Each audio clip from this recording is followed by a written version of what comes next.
Olá! Já pararam para pensar que o mundo ao nosso redor está em constante transformação? Sério!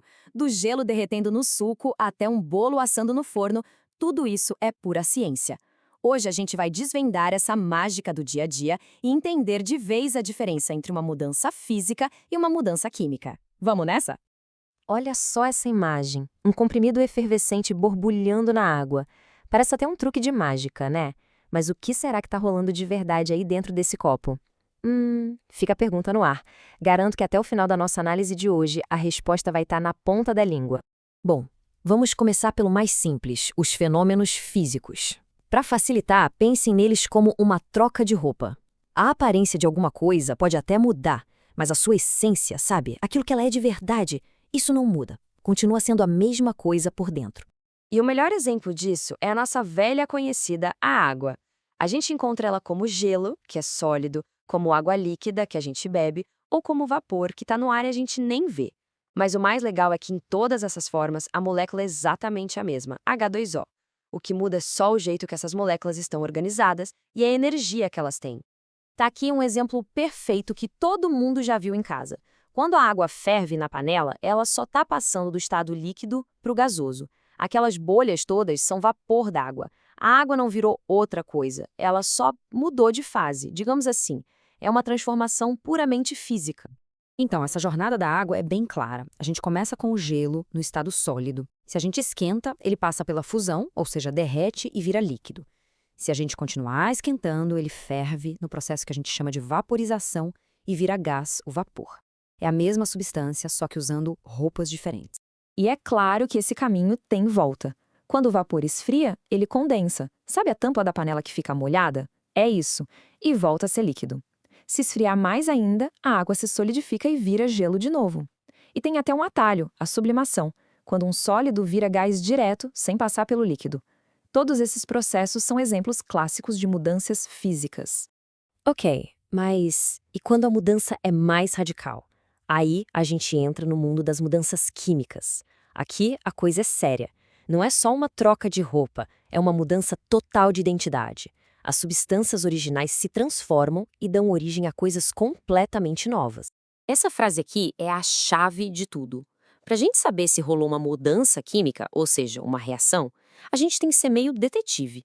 A gente compara como as coisas eram no início e como elas ficaram no final. Se apareceram substâncias com propriedades novas, tipo uma cor diferente, um cheiro novo, pronto, tivemos uma reação química. Então, vamos resumir. O pulo do gato é esse. Num fenômeno físico, tipo rasgar um papel, os pedacinhos continuam sendo papel. Agora, num fenômeno químico, como queimar esse mesmo papel, o que sobra no final?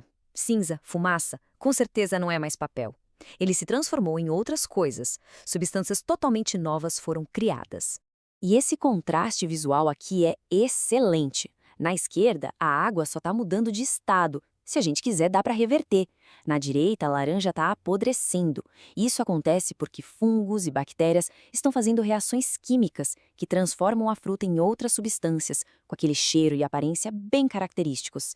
Isso é uma mudança química pura. E como a gente pode bancar o detetive e identificar uma reação química? Bom, existem algumas pistas bem claras. A liberação de luz e calor, tipo a chama de um lampião. Uma mudança de cor bem forte, como quando a água sanitária desbota o jeans. Uma mudança no cheiro, tipo comida estragando. E, claro, a formação de bolhas de gás. Lembra do nosso comprimido do começo? Pois é. Agora que a gente já sabe a diferença, vamos ver que essas mudanças, principalmente as físicas, não acontecem de qualquer jeito. Elas seguem regras bem definidas. A natureza adora padrões, e as mudanças de estado da matéria têm os seus, baseados principalmente na temperatura. A primeira grande regra é o ponto de fusão. É aquela temperatura exatinha em que um sólido derrete e vira líquido. Cada substância tem a sua, é como se fosse uma impressão digital. No caso da água, essa marca é 0 graus Celsius. A segunda regra é o ponto de ebulição. É a temperatura certinha em que um líquido ferve e vira gás. Para a água, ao nível do mar, são 100 graus Celsius. Esses pontos são super importantes para a gente conseguir identificar substâncias. E olha só como essas impressões digitais são diferentes. Enquanto a água ferve a 100 graus, o mercúrio precisa de 357.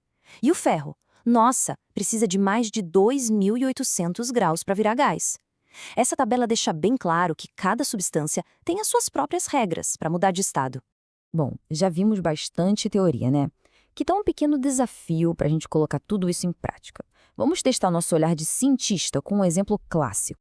Pensem um pouquinho. Por que rasgar é físico e queimar é químico? A resposta, como a gente viu, está na identidade do material. Ao rasgar, o papel continua sendo papel, só que em pedaços. Ao queimar, ele se transforma em cinzas, fumaça, substâncias completamente diferentes. Simples, mas super importante. Então, da próxima vez que alguém for cozinhar, ver o gelo derreter ou simplesmente respirar, lembrem dessa dança constante entre o físico e o químico que acontece o tempo todo. Fica a pergunta no ar: que outras transformações incríveis estão acontecendo bem debaixo do nosso nariz todos os dias, só esperando para serem observadas? Fiquem de olho na química do cotidiano. A gente se vê na próxima!